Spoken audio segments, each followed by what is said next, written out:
The years leading up to and during menopause are a rite of passage.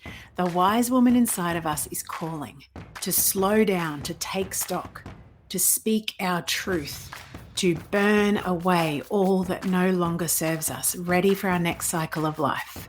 The good news is, with the support, community, connection, and most of all, sharing our stories and being truly seen and heard, we will travel through this powerful, sometimes painful, heroine's journey and out the other side. Welcome to the Menopause podcast, real and raw stories of midlife and mental health. I'm your host, Kylie Patchett, menopause self-care coach and storyteller, and I am so glad you found us. Let's get on with the show.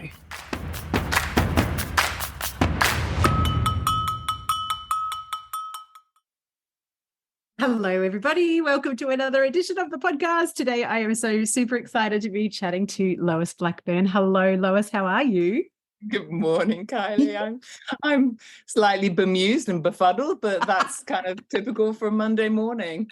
I love How it. Are you? How are Monday. I am well, thank you. I've gotten through my Monday. It's Monday afternoon here. I do love a Monday afternoon. Feels like, you can tick that first day off. Now, beautiful woman, we actually booked this in quite a long time ago, and we had to rejig a couple of times. But can you introduce your beautiful self to our listeners in case they have not come across your fantastic flair in the world yet? Okay, so my name is Lois Blackburn, and I'm an artist. And usually when I say that, people say, "Oh, do you do paintings?" And I have to say, "Not exactly." Well, not exactly. No. My background actually is in textiles, but I use all sorts of different medium material to create art with. I think I'm driven by who I'm working with and the subject that I'm working on. So Yes. I often work collaboratively with lots of different people. Yep. And I create work that investigates different subjects, often subjects that might be a bit embarrassing or taboo, a bit edgy. Yep. And I'm really, really interested in using art as a vehicle to investigate, ask questions, explore difficult subjects, and then to be able to share that with other people. Does that sound a bit confusing? Or does that sound... Well, we will shed the light more as we discuss, because you have one of your fabulous artworks in the background that I can see. But before we get to her, I'm interested. So when you were younger, did you always want to work in textiles, or was it textiles the entry point, or was the starting of the conversations and the investigating the kind of taboo or tricky things something that was always there?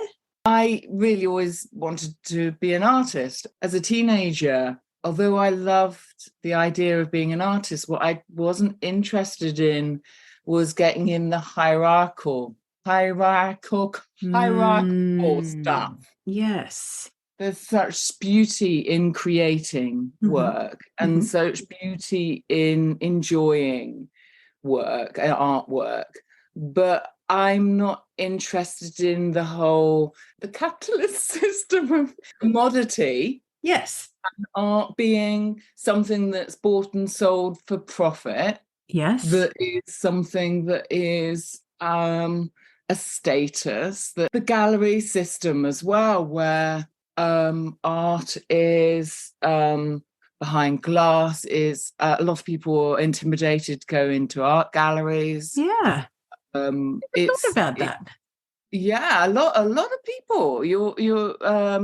You'll find, I don't know, maybe it's different in Australia, but in certainly in Britain, a lot of people are intimidated by those big, beautiful Victorian galleries that I love going into because I was brought up, but very much that was part of my life. But for a lot of people, that can be quite intimidating. So there was a lot of stuff that put me off kind of the fine art And there was a lot of things that drew me towards textiles. My mum actually being one of them, because she works in embroidery as well. So, but the other things, we're surrounded by textiles, and we're surrounded by, we wear fabric, we sit on it, and so there's these great traditions of particularly for women to sew.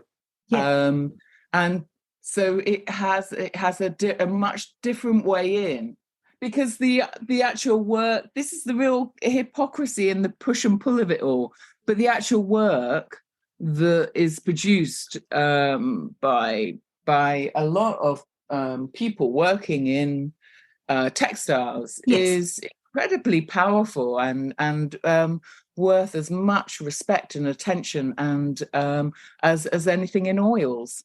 I would be one of those people that I don't think I would say I'm intimidated, but art, like going to a Monet, like I think there's a Monet exhibition in Brisbane, which is our closest city at the moment, doesn't interest me at all, because to me it's, I don't know, it's untouchable. I wouldn't call myself an artist by any stretch of the imagination, but I like to sketch and whatnot, but I just don't, I don't know, I've never warmed to anything like that. But when I see your art, particularly the one behind you, I want to touch it and pick it up and feel it, because it's so tactile. Like we get an immediate experience.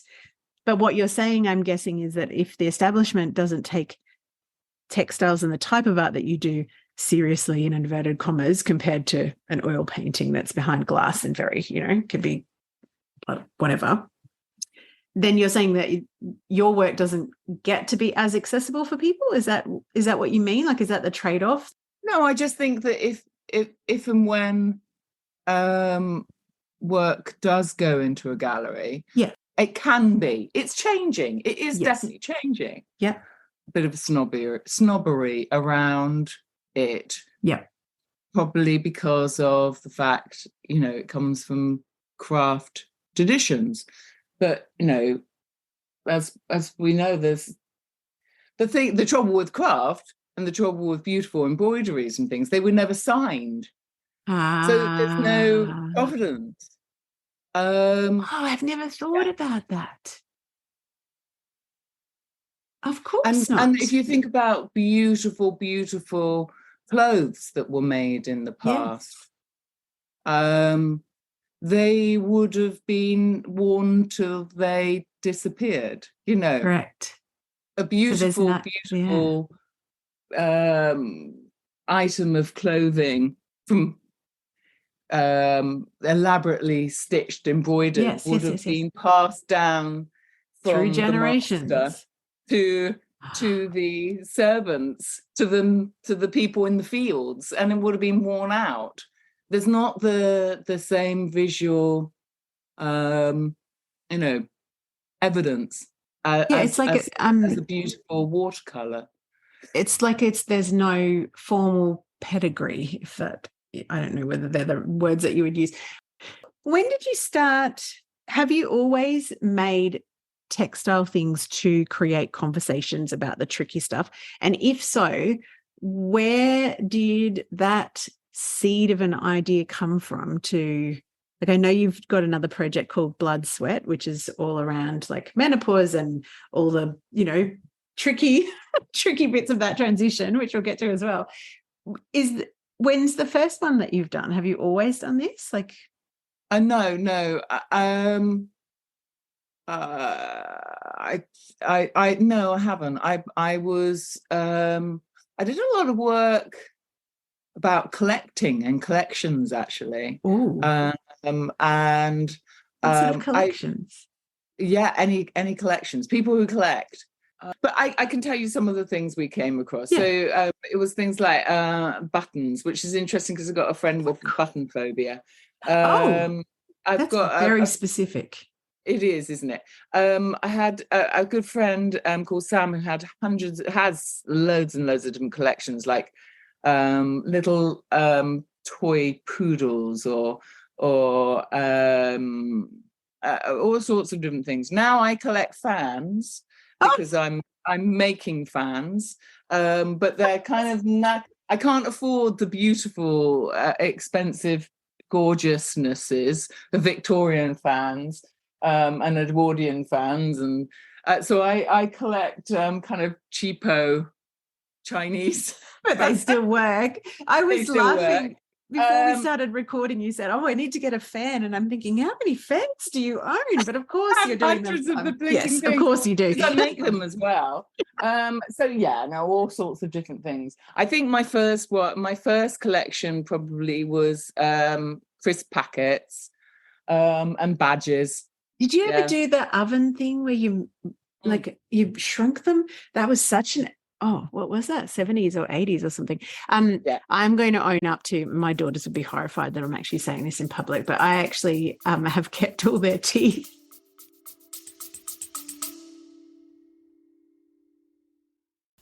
Hey gorgeous, we interrupt this gold for a delicious invitation. If your whole body has been whispering more lately, more voice, more truth, more satisfaction, more clients of the soulmate variety, more cash, more you, then this invitation is for you. Potent, my sister mind is officially open. This is my high touch, holy fuck, I'm ready sister mind for rebels in good girl clothing who are done outsourcing their power and diluting their magic to fit into someone else's business formula. If you have been craving a space where your strategy, your voice, and your energy all get to be offered, honored, refined, and amplified, this is it.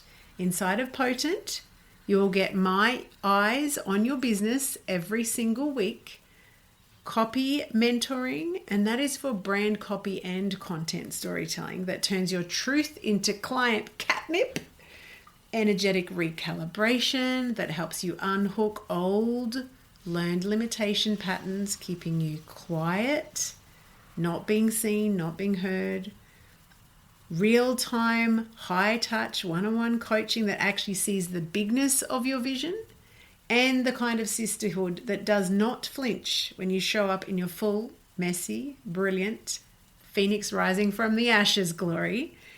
This isn't surface level support. It's deep, potent, paradigm shifting work that changes who you are as a woman in business and a woman in life. We start in August. Early open access is open right now. For the month of June 2025, inside of this early access open doors period, you will receive juicy bonuses, extended payment plans, and access immediately to my entire library of storytelling gold. You'll find all the juicy details at kyliepatchett.com/potent. And we fill spaces, and there's only 10 of them, and more than likely only 5 by the time you listen to this, because by that time I will have offered them to the existing cohort, the beautiful original OG circle. We do actually take applications on a first come, first served basis. So come and apply, and let's get back to the magic of the episode.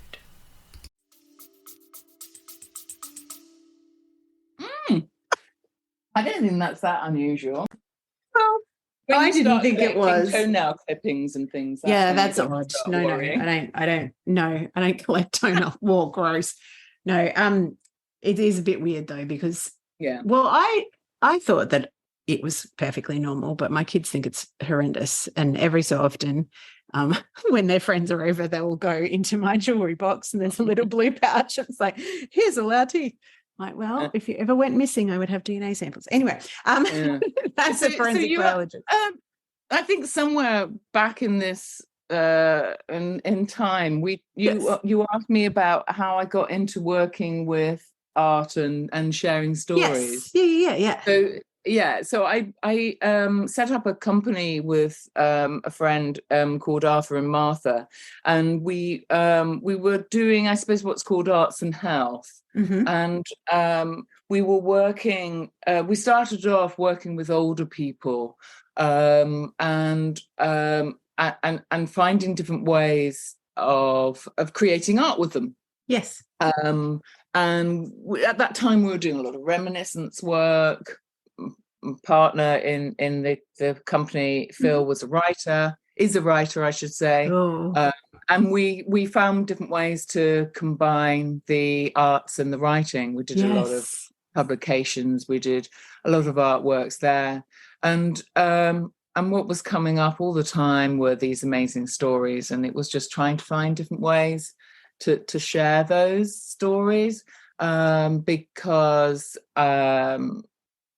we found that not just the telling of the story was helpful, but the sharing of the story was helpful. And 100%. Then the audience hearing the story was useful. There's great power in all of those stages. And then it's just trying to find different ways to do that.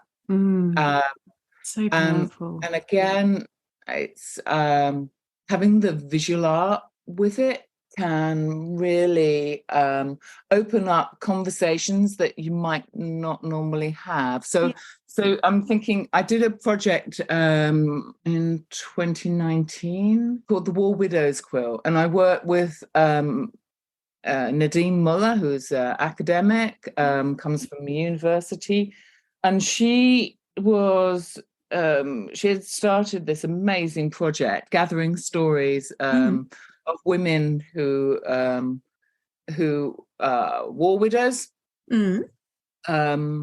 and stories that just hadn't been told before. Their experiences hadn't been told before. And she was doing their case studies, but was finding that for some people, it just wasn't the right time for them to share their story. And for others, it just was too much to go in there direct and have that conversation. And this is where the power, it sounds like I should have a cape. I think the power of the arts comes in, and again, this idea of working with textiles, which is really familiar, so it's not scary. So I came in and I created the War Widows Quilt with these amazing women, and each person created a square, and I went around the country and did workshops. And the thing was that some people who weren't able or ready to actually sit down and do a proper interview about their experiences were able to sit down and do something which was much of more of a sideways in, if that makes sense. Yeah, it does. What happens is when you're working with your hands and you're working with creativity, you slow down. There's that beautiful time when you slow down, when you embrace, when you slow down. And in that time, you can open up to look at subjects from different angles. And if you're lucky enough to be in a room working with other people who are slowing down and stitching, you are connecting with other people. But it's that marvelous thing, when you've got a difficult conversation with somebody, it's sometimes easier to go for a ride in the car. Parallel. The same goes when you're stitching. So you can, if you sit down and stitch, or whatever the activity is, it diffuses things somehow, and you can start connecting with other people. There's a beauty in that, and I've seen it time and time again that people just start to loosen up. Down. Quality of those conversations is fantastic, and people engage in a different way than you would if you said, let's sit down and have a conversation about. And can you tell me about? If you sit down and you're doing something else, then it becomes much more natural. Yes. As you're talking, I am reminded, I used to work in a mental health recovery centre, and we had this beautiful lady who was an artist, and she did art therapy in mental health as well. And I saw the same sorts of things happen, that these people that would have usually been quite guarded and quite tense, and definitely not, they certainly wouldn't be comfortable with someone directly questioning, with, eye contact, etc. But in this side-by-side environment, and this was over a longer, it was over, I think we had 12 weeks, and then maybe we had another 6. You saw their defenses falling and being much more open. And it was interesting how when it first started, everything was very, people were being very careful about what they were creating. And then over time, there was this beautiful fluidity that happened, and much more connection between the members that we had, but also we as staff did it as well. So there was no hierarchy. There was no like, I'm a staff member and you are none of that. And it was so beautiful. It was we just had such a positive response to that. And it really reminded me of those, like you say, like, if you're having a difficult conversation with a teenager, for instance, go for a car drive, that's the parallel, no direct eye contact, etc. It's such a beautiful thing. What was the response to the people that you got to work with in those workshops that were able to be part of, like, to have their square be put together in this bigger representation of a collective experience, which would be different for each person? Oh, incredibly powerful, I would say. We had different elements to the War Widows quilt, so that people could choose which theme within that they wanted to work on. Beautiful. So element was to write their names and their husband's names and the significant date on the quilt and stitch it. And that was, for some, that was incredible. So meaningful, and not in ways that I had even considered when I started it. Yeah. So, for example, for some people who die as a result of their injuries or as a result of mental health issues, they have, PTSD or mental health issues that drug and alcohol related. As a result of active service, their names, their husbands' names won't be, as I understand it, they won't be recorded on the big national or local memorials. So for some of the women, they nursed their husbands for many, many years with ill health as a result, active duty. And their names weren't recognised, and it felt incredibly cold. So to actually have an opportunity to share their husband's name, their name, was incredibly important value to have on something that's going to be toured around the country. And that was just not something, I always go into a project and learn so much, and that's the delight of it. So that was incredibly, incredibly powerful, and not something that I had considered. The issue was that the women that often we work with, often they did not put their own names. This was a project that was celebrating and telling the stories of the war widows. Yes. And for many of them, it was the first time they had been asked about themselves and their experiences, because so often we refer to the man, quite rightly, of course, that has died in it as a result of the war. The huge, important stories that the women have. And in the future, it might be men as well, as are the makeup of and other women as the makeup of our armed forces changes as well. And that's the thing as well. Some of these we think about war widows as being, elderly ladies, but they're not all. No. So it was a beautiful, beautiful project, and I mean, we could spend an hour. Yeah, I've got so many questions about that. I know your listeners are also interested in the menopause. Now, yes, let's talk about blood, sweat, and then we're going to come and talk about the boobs behind you, be able to leap in and touch the boobs. But anyway, our listeners will be going, what the heck is going on in this episode? where did the concept from Blood, Sweat and Tears come up? Was this, I want you to talk about, you were having cocktails with fellow midlife friends and you were thinking, something needs to be done. Well, at that point, I hadn't done any solo work for ages. I'd done a lot of these wonderful, wonderful collaborations. But when you're working with, I do a lot of work with people who've experienced homelessness. I do a lot of work with a whole range of different people. And it felt like I'd got to a point, I bet this was probably, I wonder if it was the beginning of my perimenopause. Well, no, I was undervaluing my own story. There you go. That's the start of perimenopause, if ever I heard it. Join the dots. What do I know? I don't know what I'm doing in the world. Who the fuck am I? I was really undervaluing my own story, and I thought, well, I'm working with these amazing people who've all got such powerful stories, and how can I do anything that's as interesting as that? Oh, wow. I was just searching around, but I at this point, when I started the Menopause Quill, bizarrely enough, it really wasn't the hot topic it is now. Absolutely wonderful. It's a huge literally hot topic. Yes, it's a tsunami of hot topic.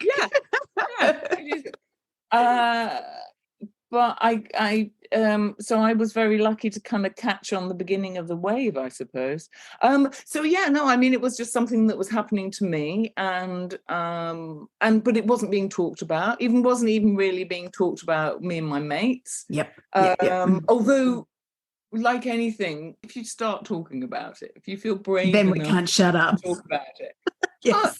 A little side, but had a couple of miscarriages when I was between my kids. And I remember just chatting.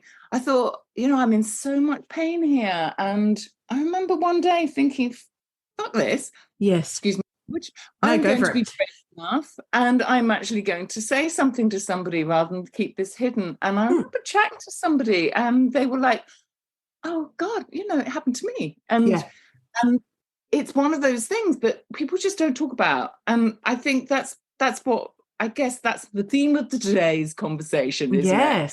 Let's talk. Let's talk. Because we're all doing this isolation thing of like, oh my God, I'm really finding this difficult. No one's talking to anyone else, but we're all having the same sort of feelings. Like, I've got nothing to offer, or my story is not as spectacular as everyone else's, or whatever. So Sorry, with the Menopause Quill, I can actually think of something where it really changed. Yes. Because that thing, I was at our local tiny little fun fair a few years ago with my daughter, and I ended up on one of these mad rides. Oh, goodness. In hysterics with a friend. And I don't know quite how we got onto it, but I took that moment on that ride to start talking about the menopause. And not only were we like a bloody we were jumping up and down on this ride, fear for our lives. Yes. Testing all our bladder control and talking about the menopause. And I thought, this is amazing. Yes. This is somebody who we can laugh about it, get angry about it.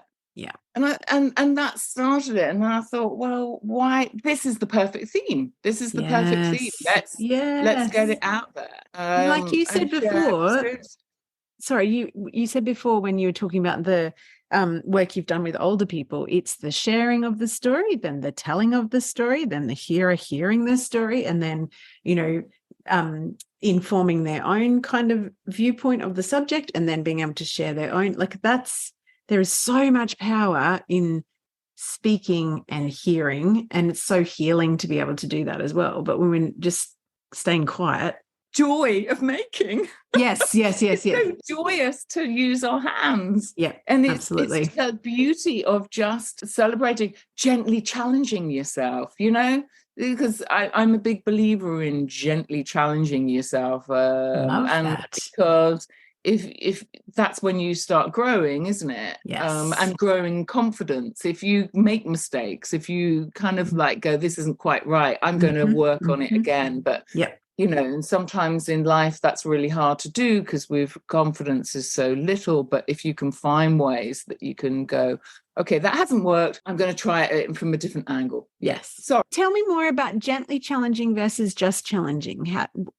I very much feel like I used to really aggressively challenge myself, like almost like a bit of a, I don't know, part of my personality of like, let's see if I can do this crazy big thing, like move to the other side of the planet just for something to do, like for shits and giggles. Talk to me more about gently challenging ourselves. Do ask very good questions. I've got a curious mind. No, same here. I haven't thought of it before, but I would say on first thoughts on that, I think I've always believed in it. Yes. But I haven't always done it to myself.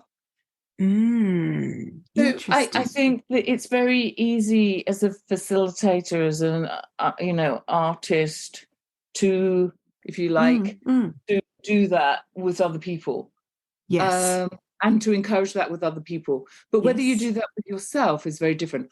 I think that is something that is a bonus, I would say, of the menopause for me, and perhaps from what I'm reading, what I'm hearing from the likes of your wonderful podcast, is that I was on a little jog the other day. Mine are very little.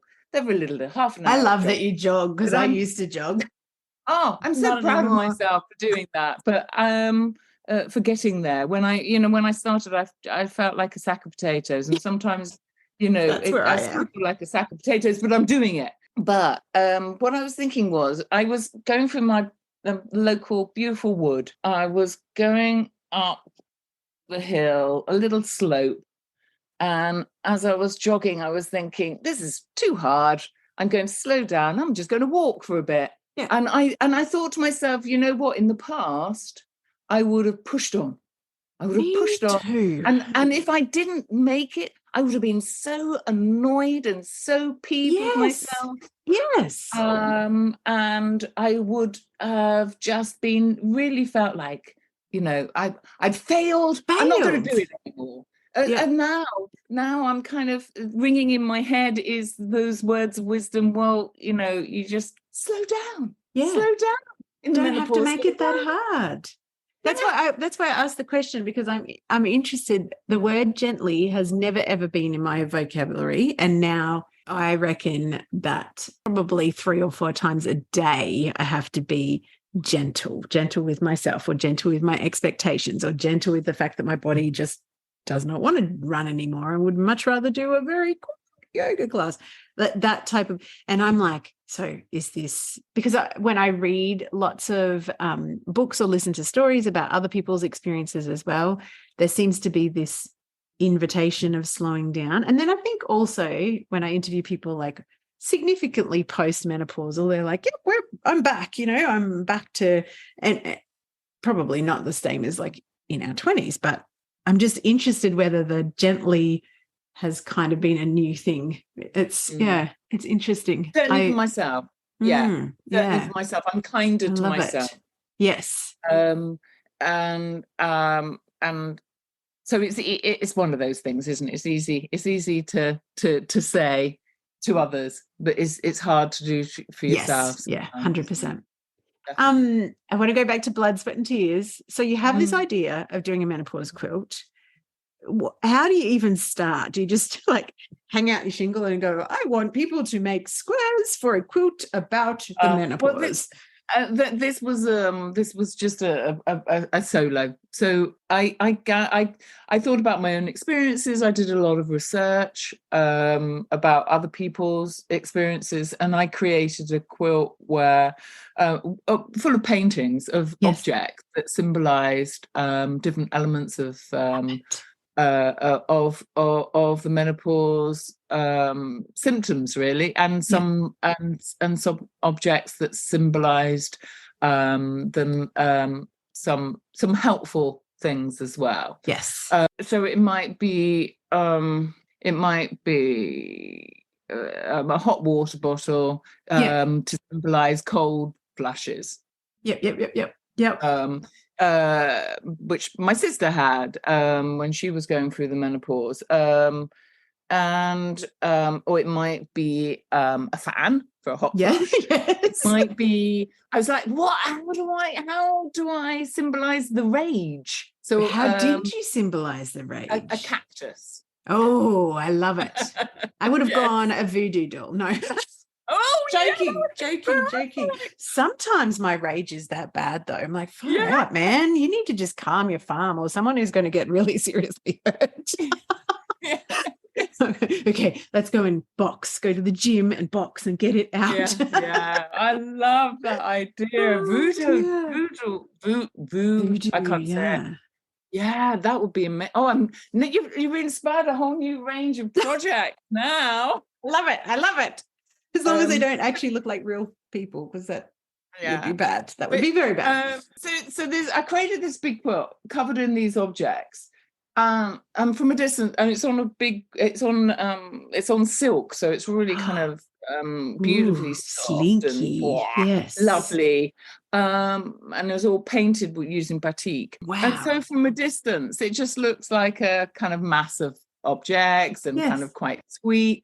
And then you go in and you see, there's some KY jelly. KY jelly on it. So I was like, let's talk about vaginal dryness, Lois. Yes, exactly. Do you have KYJ in Australia? Yes, we do. We do. Yes. Happens to be the first two letters of my name too. So, that was fun as a...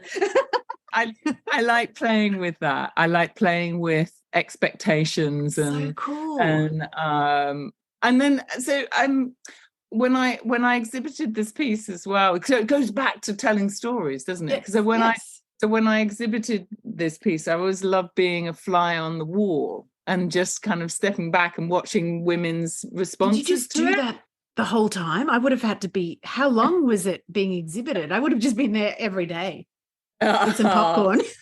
Yeah.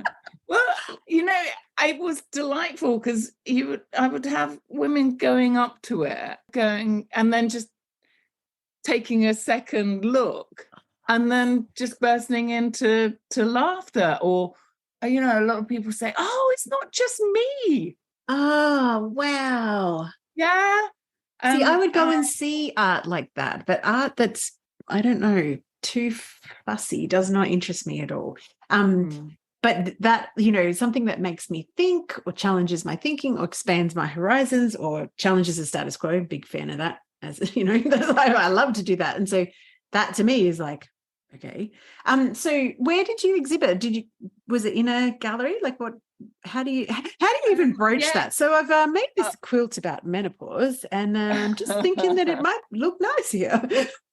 I was a bit of a victim of the of COVID on that one. So it's had one big showing at a place called the Festival of Quilts in Birmingham, which was this big international festival actually of quilts, and I exhibited it as part of a group I'm in, but I do need to pick it up again, and it's sat in my studio. It needs to get out and find friends and surprise people again. So yeah. Have you got a picture that shows? Because I'm just trying to think for our listeners. I can share. I can show you some photos. I'd love that. Because people will, well, if they're anything like me, number one, I want to fly there so I can touch it because I'm such a touchy person.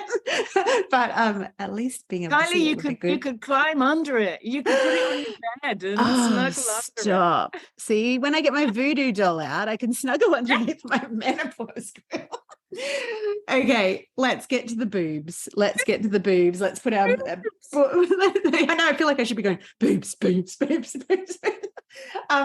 How do the boob quilt? So you have got, how many did you say? 180. 180 boobs. 180 people. 180 boobs all sewn together into a quilt. Yeah. All different shapes, sizes, looks, feels, textures, colours, etc. All made by different women. Yes. All representing themselves, or what was the brief when they wanted to be part of the boobs? Yeah, so I would invite them to create a boob. Everyone got the same size piece of fabric, Yes. but it shows what color they wanted. Mm-hmm. The brief was they could create a boob that reflected their story. Yes. Or it might, although that's a big ask in itself, because a woman of, I think I'm 50. I have to ask my kids how old I am. I think I'm 54. Who cares? I think I'm 54. Yeah, anyway, I've had a lot of life in these boobs. Yes. Yes. And My they've word, had a yes. lot of different experiences. So it might be just one aspect. Yes. Of your life that you want to draw on, and yes, you could make a representation of your story. Yeah. But so it might be a fantasy boob. It might be it might be all sorts of different aspects. And what I also did, though, which worked really beautifully on this one, was I said, if you would like to write about your experiences, do that. So cool. there's the actual visual element, Yes. and then people could go away and they could reflect on their own story and write a paragraph or a page. And all of that is my next big part of the project, which is to finish editing the catalogue with all those stories in. But they're remarkable, absolutely. Oh my goodness. Yeah. What surprised you about this project? Because you said before, okay, so I would say how open people are, actually. Once again, it goes back to that thing about wow, the menopause or miscarriage or whatever. You think that people, it's going to be, because this is a really taboo subject, isn't it? It's really embarrassing, and it's really, really loaded. It's so loaded with different. Well, it's so loaded because boobs are there's so many different connotations to boobs, like feeding babies, sexual attraction, blood, and then I'm thinking about friends that have had mastectomies or so many different layers to how boobs. I guess if you ask all 180 people, they're going to have a different way of even looking at their boobs or thinking about boobs in general. Wow. Yeah. So what I was delighted about, because when I come up with these ideas and think this is a great idea, but how are people actually going to respond to it? Yeah. But I obviously there's embarrassment when you start talking about it, and there might be a lot of giggling, particularly with the younger, because I worked in some schools as well. There was a lot of giggling there. But if I go in pretty calm and do my bit, and there's this outpouring. It's like we want to be heard, and maybe because so often breasts don't feel our own. They they're kind of objectified and literally handled by other people. That a baby, your partner, hopefully that would be a nice thing, or unwanted, or unwanted attention, or somebody else's eyes, or whatever. Exactly. So it's let's reclaim them, and actually, so what surprised me was how open people were. And what delighted me was that actually this project has actually improved how some people see their own bodies. Wow. I don't know how long that effect will last, but I've done evaluation on this, and it was one of the questions I asked: do you see yourself differently and your breasts differently? And people were do you have you a better sense of self on that? And people were, getting together. This works. It works. Yeah. Get together. Get together with our other people with similar experiences. Talk, share stories, support each other. Let's support each other, and then tell your story and feel that you're being heard, and feel that also that other people, you might be able to support other people as well. Yes. Yeah. Because your story might be heard by somebody else who's going through a similar story, who might just feel a little less alone. And so and then actually making something as well, and all the joys of making and just have fun. Yeah, that's what I keep on coming back to. All this magic of the stories is happening, but it's happening almost as this byproduct to the fact that you're doing something that, as you said before, is slowing down, using your hands, getting out of your head, relaxing your body, being side. We're not saying, what do you think about your boobs? Like, it's not that, blatant sort of, questioning. It's more of a softer. When you had groups of women together, what's the youngest and the oldest that took part in the boob quilt? 11 is the youngest. Wow. Yeah. Wow. It's a delight as well. I didn't actually ask the oldest, but I would surmise about in 80s, in their 80s. Wow. Yeah. I wonder, it would be so hard to map, but the scientist in me is like, I wonder how you've just changed the trajectory of that 11-year-old's relationship with her boobs for the rest of her life. Well, I think her mum would have done that, because her mum was a breast care nurse. Ah, fantastic. Yeah. Amazing. And I also, I'm really, really passionate about finding ways with my projects to get a diverse a group as possible within that.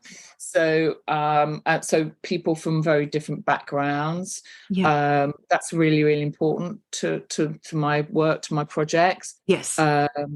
Whether that's socioeconomic or ethnicity, whatever. I'm really interested in that. But also on this project, I wanted to include people, anyone with an experience of breasts. So I included in this project, I had privilege of working with a trans support group as well. That's what I was about to say. Did you? Wow. Yeah, which was so absolutely cool. Fabulous. So then I work with trans men and trans women, because they both have experiences. They have had experiences. Yep, exactly. Or want experiences of breasts. Yes. Either don't want them or want them. Wow. Were they together? Look at the trans men and trans women together. And so when you were doing... And non-binary as well. Yeah, cool. Yes. Yeah. So when you were bringing groups of people together to make their boob, was it always, like, how many people are we talking? You're talking 50 boobs at a time, Lois? Like, I'm fascinated at the practicalities of, like, you decide to make a quilt with boobs on it, and then it's like, okay, so you tour around like you did with the War Widows one?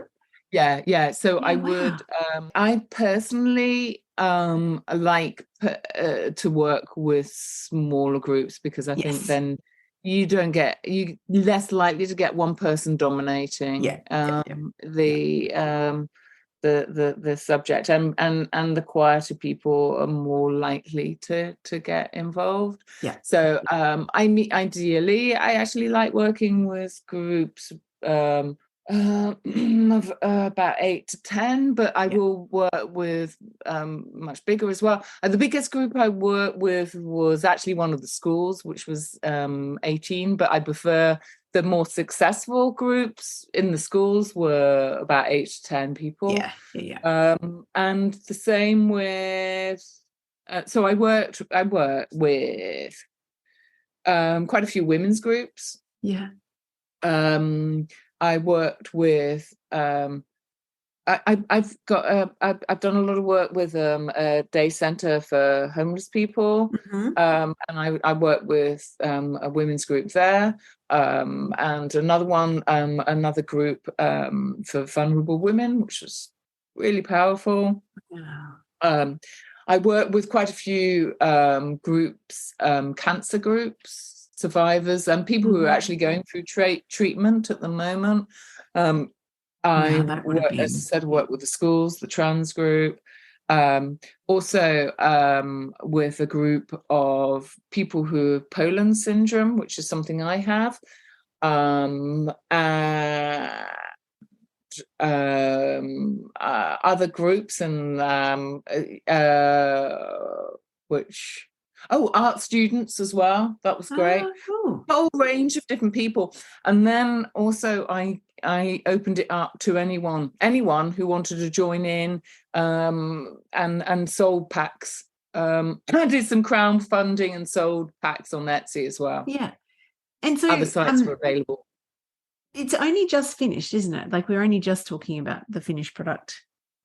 I've finished the quilt. I've still got to sew something on the back so it can be hung. Yeah, gotcha. It's going to be exhibited very shortly. It's first exhibition, I should say. I haven't finished the catalogue, but I'm hoping to get that out shortly.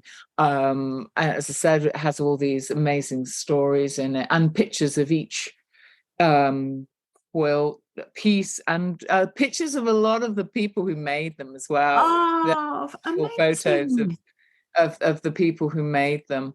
So I'm really proud of that catalogue. I think it's going to be really, really insightful, really interesting. I can say all these things because much of the words aren't mine. So I can. But do you know what though? What a fabulous experience! Like, here's like tipping our hats to you, having these magical ideas that then allow people to come and do work that's no doubt healing in a lot of ways, and also, as you said, like offering support and being supported, which is the magic of being in circle anywhere. But then to be able to actually share the stories behind as well, like, it's very cool. When you are done, can you let me know how to connect the show notes to that? Because then people, when most they're definitely watching it watching/listening in the future, we'll be able to get to the boob quilt. Not just as your backdrop. Love that. Amazing. What are you called to challenge next? What topics are tapping on your, well, apart from obviously the voodoo doll, which we've talked about. Yeah. That's just beautiful because it's got so much humor and kind of wickedness in it. Yeah. Do you know what? There's a lot to be said about rage and anger in women. We've been taught not to have it, not to say it, not just, not to be scared of it, scared of its power, blah, blah. Anyway, is there anything that you've that you're happy to share? Because Can I just go back a second? Yes, because of course. you've a science background, haven't you? Yes. So and research, yeah. So I just this was one of the things that caught my eye when I first thought about this project, and I just want to share this with you. So sadly, for many women, a negative body image can be a destructive thing. Well, we know that, don't we? But sure do. A recent global study of women suggests that 70% of women are dissatisfied with their breast size, with women reporting they are less likely to practice breast self-examination, which has a direct impact on their health. No. Goodness. All right. If you're listening, first of the month is check day, ladies. If you don't know how to do it, well, in Australia at least, there's so much information from breast cancer advisory groups, etc. Yeah, I'm not sure if that's across the world, but we often will say the first of the month is like, if you're not checking regularly, first of the month is when you need to be checking. That actually makes me want to, or it kind of connects in my mind to how important being connected to our bodies are for our mental health. So when I was doing my yoga for the stages of menopause training, there is a direct link that's backed up with so much evidence that the more we can be in our bodies with things that will help us with like interoception, like where we are in space, and just connecting to, oh, my heart rate is a little bit higher, or my belly is a bit hungry, or whatever, has direct impacts on our mental health. And I can't help but thinking that the body image and the connection to our bodies, there's a disconnect there for a lot of us that have that dissatisfaction. And it's just like, we can't just say, oh, I'm rejecting my body, because there's so many things that happen as a onflow of that. Really interesting, isn't it? Far out. Well, one of the getting back to the comfort, you see, I can't move away. But I love your comfort. Yeah, one of the side bonuses of the comfort working with the kids, working in the schools, was I worked with the school nurse, which was fantastic, and the teacher. And in one of the schools, it actually came from the young people who were 14, 15, through conversations, very powerful conversations with them. But they actually requested that the nurse shows them how to do self-examination.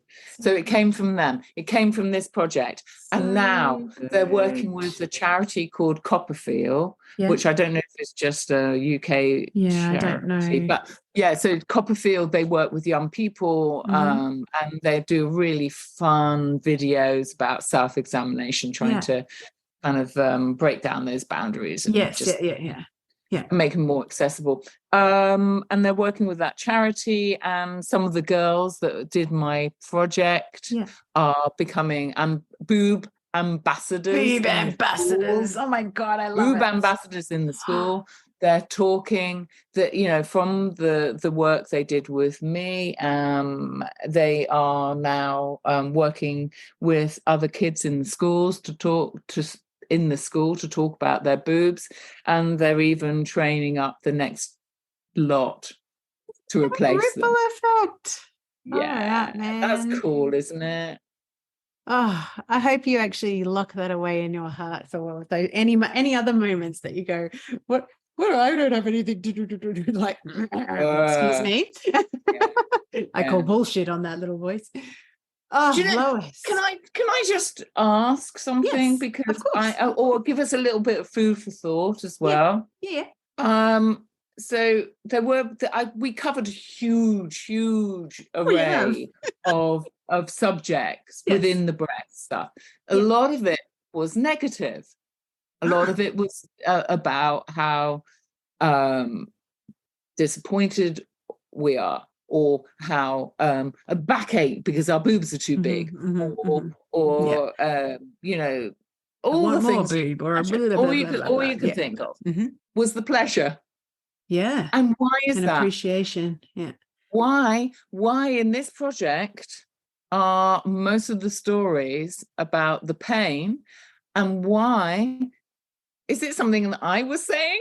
I don't know. Or as women, why are we not talking about pleasure?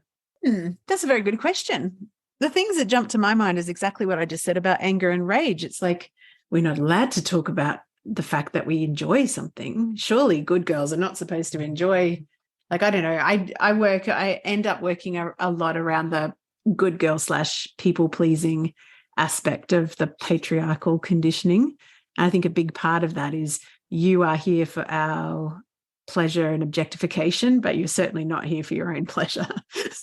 So I don't know. Is there a disconnect there? I don't know. I think women are definitely conditioned to be dissatisfied with their bodies through, being drowning in social media that says the only valid body is the tall, thin, blonde, big boobed, but naturally perky, version of womankind. So is that part of it? I don't know. Yeah, maybe sexual pleasure did not come up. Really? And I just want, And I just wonder if, again, is it easier? Maybe it's like how our brains are almost, I don't say conditioned, but it's easier to remember the negative things, isn't it? And day than the positive things. You kind of got to try and read your brain, don't you, sometimes? But I don't know. Yeah. When you come down to it, your brain is there to warn you of threats. So we are trained to look for the, well, two things, mindset wise. If you go way back to the beginning from human behavior, it's like, number one, what is in my environment that could damage me? And number two, what is there that I expect to see? So if you've been brought up in a household where boobs do not mean pleasure, then you don't even notice the things in your environment that equal boobs equal pleasure. So, yeah, it's like we filtered things out that we don't expect to see. You've left us with a very good, chewy food for thought. Yeah. Well, let's take pleasure in them, ladies. Yes, exactly. God. Well, let's take pleasure in our bodies, full stop. Like, that was one of the most stunning things to me about the yoga chain that I was just talking about, is just the simple ways that we can offer ourselves pleasure that don't necessarily have to be anything sexual or even sensual, but just rolling around on the floor just because it feels good and it's a bit playful and it opens up this little giggle inside of you or whatever, like that sort of pleasure, like you were saying before with the running, it's like, we've kind of, is it that like, oh, you've got to push, it's got to mean something, you've got to sweat it, we've got to whatever, and it's maybe we just need to soften, gently. Yeah, definitely. It has been an absolute bloody joy. Thank you so much. I know it's Monday morning your time. I hope I've woken up now. You've been my big strong coffee. There you go. You can have a shot in the arm anytime you want, Lois. I will definitely connect in the show notes to your beautiful self online. Do you want to just shout out your website, or what's the best place? Is Instagram best place to find you? My website, I should know, shouldn't I? Because it's nice and easy. It's just Lois, Lois Blackburn, artist. Well, that's all one word. Beautiful. .uk. And then my Instagram. I think it's just only on Instagram. I'm sure will be in your notes. But, my Instagram is artist Lois B. Beautiful. Yeah, and come and take a look, and I'll be on to the next project and looking for more people to embrace the next project and join in and think if you want to make your own voodoo doll, just get in touch with Lois. We could have an international voodoo doll project now. Yeah, I really James Bond. Voodoo. That was Roger Moore, wasn't it? And his I think so. Yes. I can't say it for some reason. I do apologise. Well, anyway, you're just much too polite to be talking about stabbing something into it. Yes. Anyway, thank you so much, Lois. It's been an absolute joy, and I will make sure that we have all those connections that we talked about in our show notes. So thank you very, very much. Thank you. Thank you so very much. Yeah.